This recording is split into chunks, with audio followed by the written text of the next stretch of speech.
is Emily Wilbanks, and you're listening to Greyhound Grit, the wellness podcast. Today we have kind of a special episode where we cook for you guys and create a healthy and nutritious meal with ingredients from the Campus Life Resource Closet here at Eastern New Mexico University.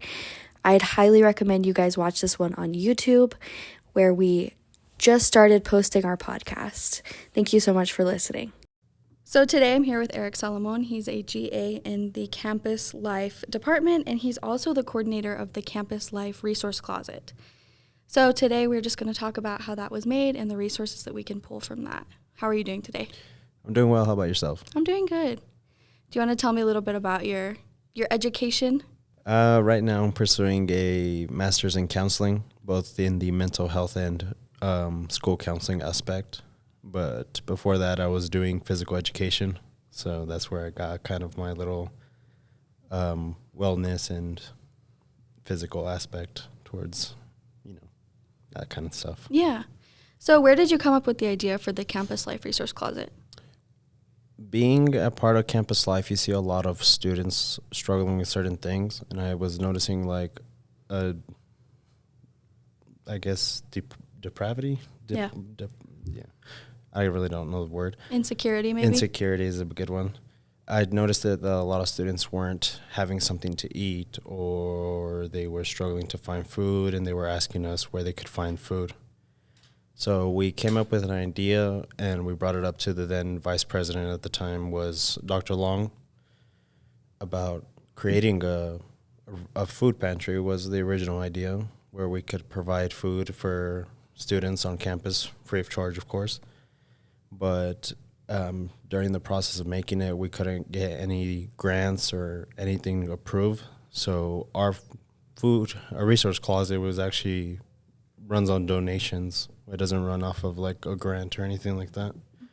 So once we found and allocated some money through those donations, that's when the project was put under me to find a location and then start building it up from there. Yeah. So can you talk about how students can access the resource closet?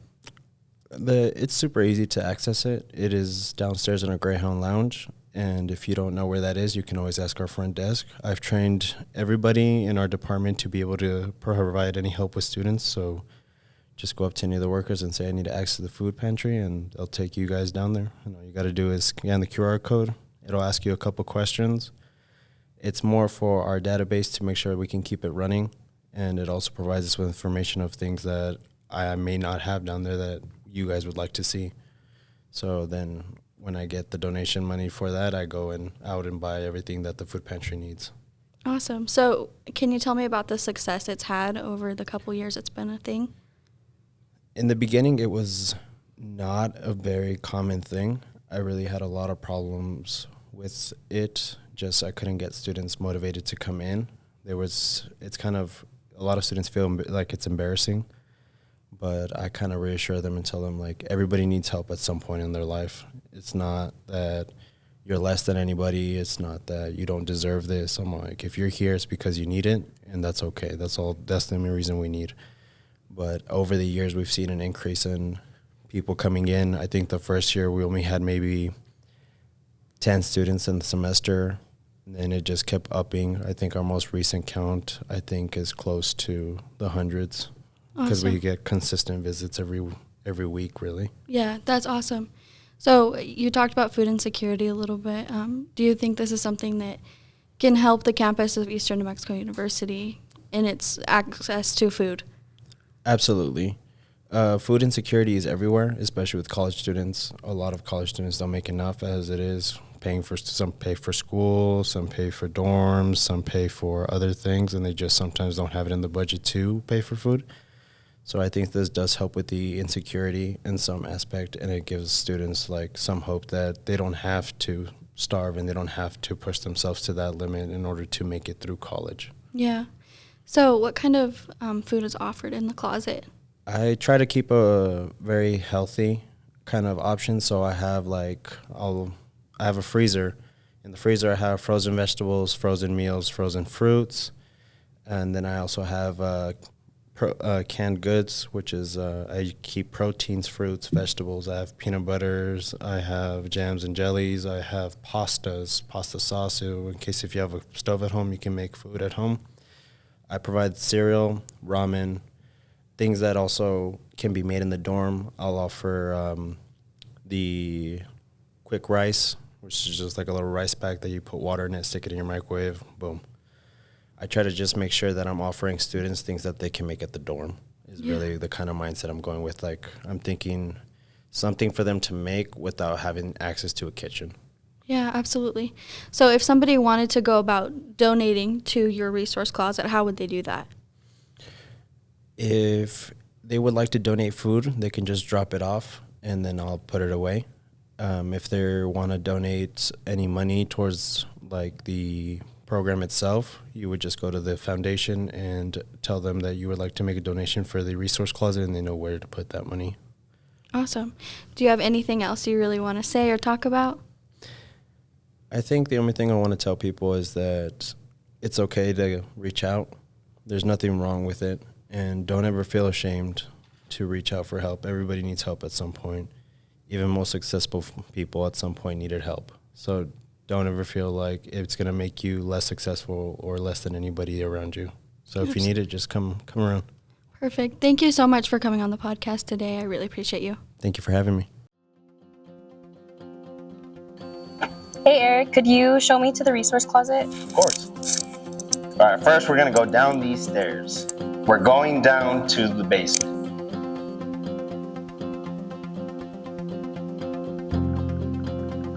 Then we're gonna go down the basement's hallway, all the way down.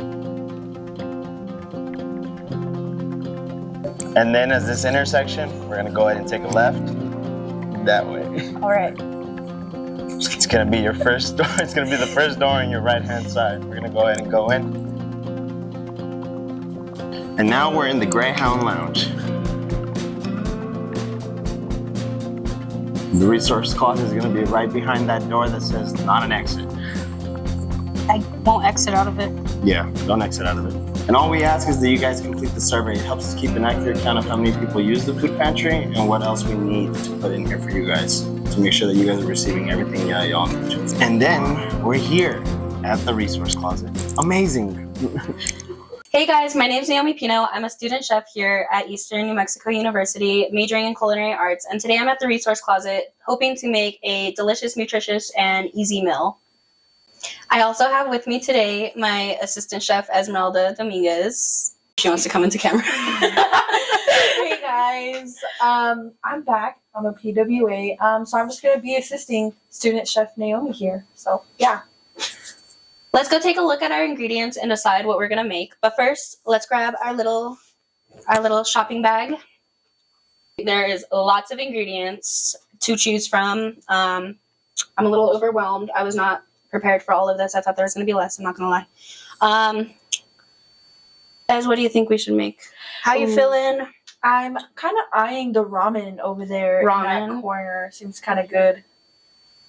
I think that'd be good because everyone loves ramen. I think we could do, because there's all kinds of vegetables and there's some meats on the bottom if you guys can't see. I think we could do a ramen stir fry. I think that would be really good. I think people would like that and it's pretty easy. Okay, Naomi, so what are the ingredients for a ramen stir fry? Well, of course, you'll need ramen. Let's do chicken. Let's do chicken, yeah. Let's do chicken. Everybody likes chicken. We'll do 3 because we will be eating this after I make this. Yep. I'm just gonna what else should we put in there? Do you want veggies? Yeah. There's some frozen veggies in here. So they do have the freezer. They have plenty of ready to eat meals as well if you don't want to prepare it. Stir fry. I think carrots would be great. I think broccoli.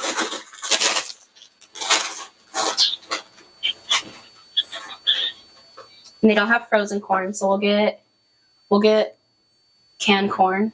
So guys, make sure you're looking at your ingredients because you definitely don't want to use cream style corn for a ramen stir fry. This is like cream corn. That would be kind of gross. But so we're gonna take the whole kernel corn. This is just like in water, I believe. And so we could always drain it and then add whatever we want to it, but we're going to add it to our stir fry. What else should we add? Do you want some meat? They have like canned chicken chunks. Yeah, I think chicken would go good with the stir fry. We'll do 2 of these. And of course, they have multiple meats. They have like Spam, they have tuna, they have like Vienna sausages. Of course, the canned chicken. They have like cream of chicken. They even have like SpaghettiOs. I know we all love SpaghettiOs. There is spaghetti sauce and There pasta is. over there in the corner. We'll do green Change of beans. plans. We'll do green beans. Cut green beans. Oh, look right there. Our beans, our green beans. Perfect. And I think that's good for our stir fry, honestly, guys. It doesn't need to be too complicated. And we are going to be making this like we are in the dorm, so we don't want it to be too much. And of course, guys, we chose a variety of veggies and the meat. The protein is nice to have. I know not everyone loves meat. I know not everyone loves chicken, and especially canned meat. But protein is great to have. There's 13 grams in this little can. That's kind of crazy, guys. But then, of course, veggies are great to have. I know no one likes to eat their veggies, but we need to eat our veggies. We need to be healthy. We need to take care of our bodies, please. There's plenty of stuff to choose from. All kinds of different tastes. If you don't like one thing, there's another thing that you probably do like. So it doesn't hurt to come look. And There are a lot of options for those of us who are picky, like me. There are plenty of options in here. there's fruit, vegetables, there's meats, there's already kind of made stuff like the SpaghettiOs. There's all kinds of stuff, guys. Okay, guys, I think we got everything we need. Let's head back to the kitchen and start making our stir fry. Perfect. I'm ready to get started. Hey everybody, welcome back to Greyhound Grit. Today we're here with Naomi Pino, and she's going to make us a recipe today. So I heard that you and Ez went to the pantry yesterday and got a few groceries. We did. We got some ingredients to make ramen stir fry. Awesome. Okay, well, I'm excited to try it. I know Ez is too. She was looking for a good, affordable, healthy meal. So yeah, let's get started. Okay. So we have our ingredients. We got, these front ones are from the resource closet. We have frozen carrots, frozen broccoli florets, 3 packs of chicken ramen, 2 cans of chicken breast. We have a can of whole corn and a can of cut green beans. This is some other stuff that they didn't have at the resource closet. Mostly everything was from the dollar store, so it's pretty cheap and affordable. So we have cayenne pepper, we have smoked ground paprika, chives, garlic powder, salt, vanilla extract, soy sauce, sriracha, olive oil, and a little bag of sugar. And, of course, water. For some equipment that we will be using, we'll be using the microwave, this little rice cooker. I got this for under $20. It was around like $13, $15 at Walmart, so it's super helpful. We have, this is going to be my little trash container. We have some measuring spoons. Of course, you don't need these. You could measure with your heart. I just want to do this so that you guys see it's professional. We have tongs. We have just some spoons, forks, and knives, and a can opener. This is the biggest thing I would suggest getting because cans are hard to open without a can opener. I have a cutting board, just a little red Solo cup for the sauce that I need to make. I have 2 bowls. I have another bowl with a lid that I'm going to microwave the noodles with, and then a plate. And we will be using the microwave. We do want to make this as dorm friendly as we can, so you can use the microwave for this recipe. Okay, are you ready to get started? I am. So first, I'm going to start by, of course, plugging in the rice cooker. And then this will kind of start getting heated up. It automatically turns on to warm, so it'll start warming up on its own. You definitely don't want to leave it plugged in if you're not going to be using it. And we're going to start by draining the chicken first, and you want to make sure it is drained. So something we're really making sure we get right in this recipe is it being nutritious and delicious, but with our canned chicken, it actually has 13 grams of protein, so it's a very unlikely and good source of protein. And then, of course, we have our diced carrots and our broccoli that will help us get the greens part of it. Okay, so now that our chicken is drained, with the juice, we are going to heat up a little bit of oil in here. I'm just using olive oil. You could honestly use whichever oil you would like, but I think olive or sesame oil probably would complement the flavor the best. So that's what I suggest. And this oil was from Dollar Tree. Yes. I'm going to use a teaspoon. Again, you don't have to have measurements. You could just measure with your heart. Oil, I don't know if you want to measure that with your heart. Just measure it with your eyes. That should be enough. Do we want to make sure it covers the bottom of the pan, or maybe less? You want to cover the bottom of the pan, but you don't want it to be too much, just like a thin little layer. I'll go and show you. It's just like, it literally, I don't know if you can see it, but it's just like a very thin layer. Just, it's not even fully covered, but there's enough to cover it. And then, so we'll let that heat up. I'm going to turn it to cook. You literally just flip that switch. It's amazing. We'll just let that heat up for a second. Okay. One thing about this rice cooker, guys, is it does need weight to be able to turn on. So every time you lift up the lid, it'll unflick itself. So you just need to flick the switch again. But so it is heated up. Don't do this if you're a little afraid of heat. I've been doing this for like 10 years. Please don't stick your hand into pots. So we'll just throw the chicken in there and let that kind of start searing up. The seasonings I will be using are going to be garlic powder, paprika, and cayenne pepper, and salt. Just a little bit though. And so a teaspoon is, it's about the amount of a normal spoon. So if I were to get this teaspoon, and if you don't have a teaspoon, that's perfectly fine. You don't need one. But so compared to like a normal spoon, it's about like half a normal spoon. So you don't have to go out to buy measuring spoons. And just sprinkle this all over. And I'm going to use the same amount for the paprika. And again, you could just do this. You could just pour it onto your spoon. That right there is about a teaspoon. And if you want me to check, I spilled a little bit, but it's about a teaspoon.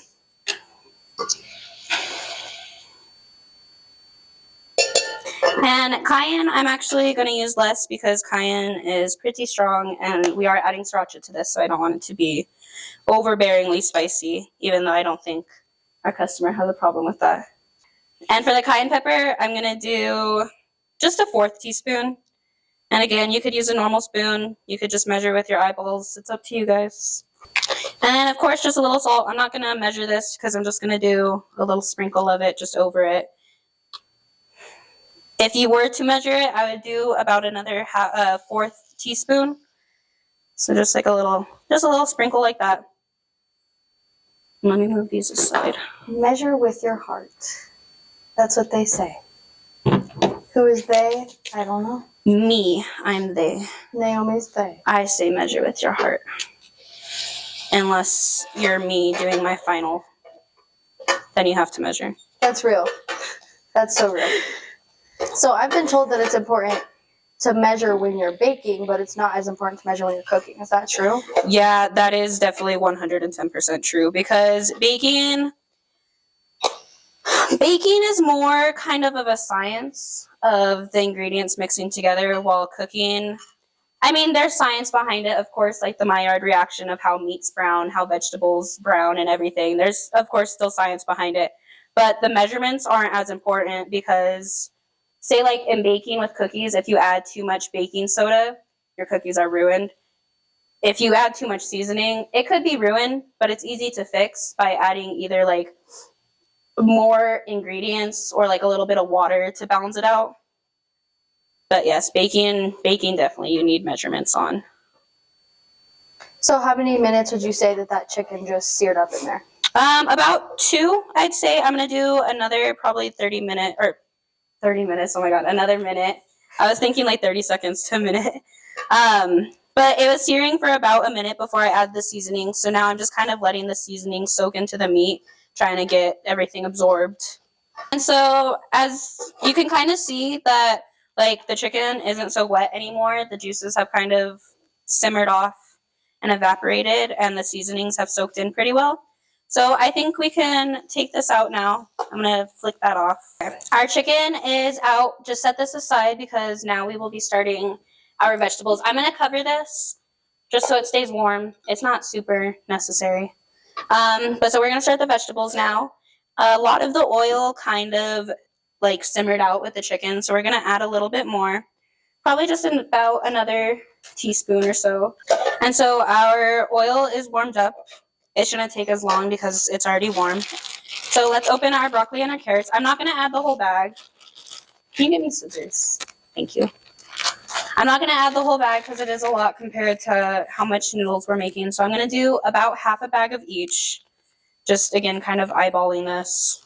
Just about half the bag. This is frozen broccoli, so it will take a little longer to defrost than fresh broccoli. And you don't want to add the carrots yet. You want the broccoli to cook a little bit and get soft. So for this one, just kind of the same thing. Let it sear for a second and let it warm up, kind of steam, just for about a minute or two. What's another way we could heat up our vegetables if we don't have These ones, actually, you can microwave. You could steam them either in the microwave or on a pot. So if you don't have the rice cooker and you would like to do this, you can do it in a microwave completely. And you do it literally in the bag. You just pop the bag in the microwave. There's instructions on the back. So just read the instructions. Okay, our broccoli is starting to soften up, so I'm going to add just a little sprinkle of salt. Again, not too much, just a little bit. Bring out some of those flavors. And then now I will add in those carrots. And again, I'm not going to use the entire bag just because it's a lot. So again, just let those steam up and get soft for a second. You don't need them to be like super, super soft because they will be going back in. So they don't have to be completely cooked yet. So the broccoli and carrots have steamed up a little bit. They're a little soft. So I'm going to add in the corn and the green beans. I didn't add these right away because they're canned, so they're already kind of cooked and softer. These, again, you're going to have to drain, and I'm not going to do the whole can. I'm going to use about a little bit more than half the can. And same with the green beans, except I might do a little bit less because I'm not a super big green bean fan. So the corn and green beans are added. They're just going to steam again for another minute just to kind of warm them up. While these finish steaming, we can start on the ramen. We're just going to microwave the ramen. So, of course, just open your packs, put them in the bowl. So we're using a microwave-safe bowl. Yes, a microwave-safe bowl, I think. You don't want to blow up your dorm or your apartment, and you don't want to melt your bowl. Cool, so I have our ramen in the bowl. I'll add water in a second. But one thing I want to tell you guys about these is you don't have to go out and buy the seasonings like I did. These are from my house, but you could use this. You could use the flavor packets as seasonings for the chicken, the vegetables, the ramen. And I'm not going to put the seasoning in yet, but if you guys would like to, that's up to you. Cover your ramen with water as usual. I'm going to do 2 minutes instead of 3 because they are going to be cooked a little bit longer in the stir fry again.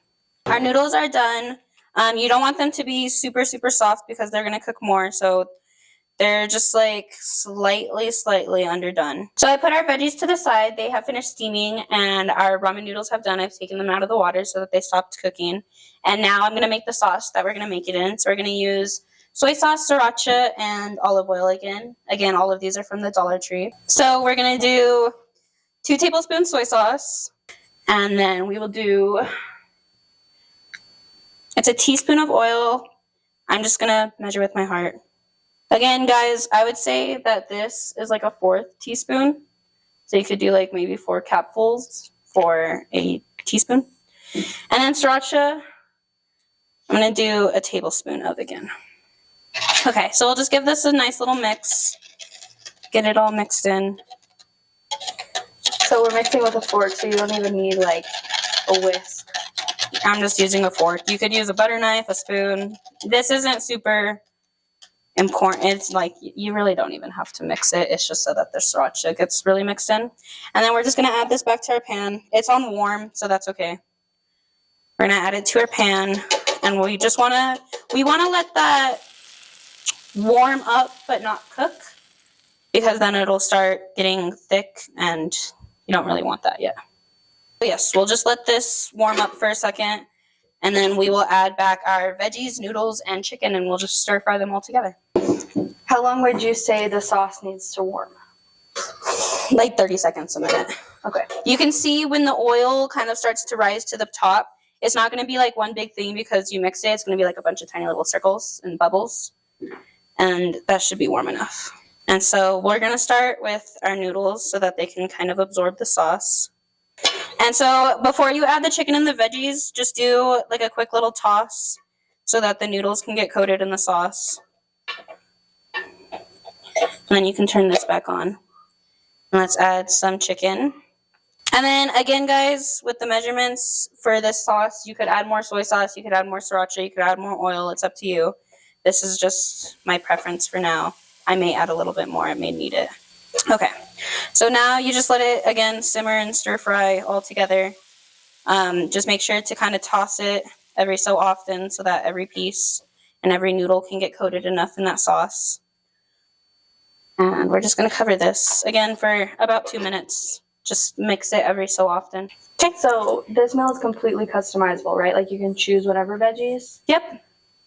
I would say just try to pick some that go well with it. Yeah. Of course. I mean, stir fry is really compatible with all veggies, I'd say.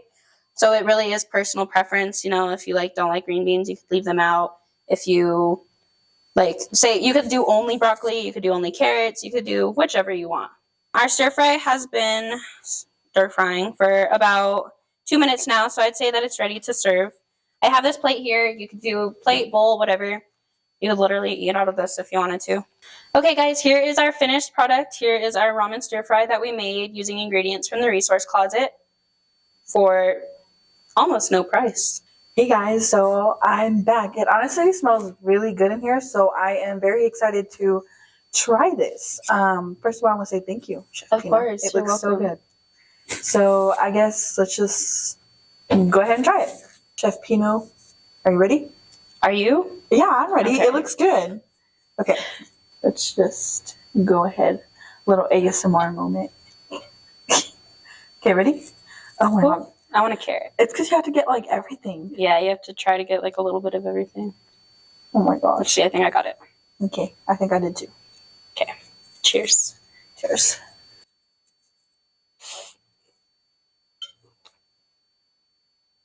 Okay, Miss Customer, what do you think? I love it. My favorite part has to be the broccoli and the carrots, and I do like how there's a little kick to it. Personally, I think maybe I would like more spice, but that's just me. But I think I really like it. I really like it. Well, that's great to hear. Miss Cameraman host, would you like to come try it? It's really good. Let's try it. Okay, get a chicken. I love broccoli. And now you just need a carrot. And again, guys, remember, we got all these ingredients from the resource closet for free. For free. So if you guys want some good, homemade, nutritious, delicious, and a full, complete meal with protein, vegetables, grains, and everything, well, except fruit. Except fruit. We can have a But you side could, of strawberries. yeah, you could have that as your little sweet treat after.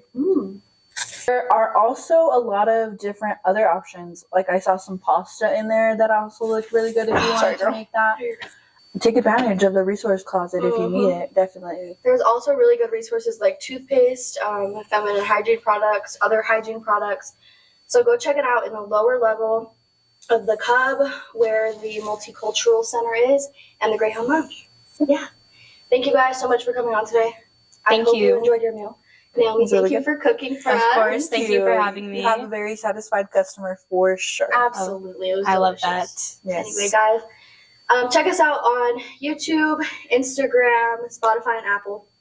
And yeah, go Hounds. Go Hounds. If you are able to, please consider donating items to the Campus Life Resource Closet here at ENMU. If you are watching, you can scan the QR code on your screen, or you can visit ENMU Health and Wellness on Instagram.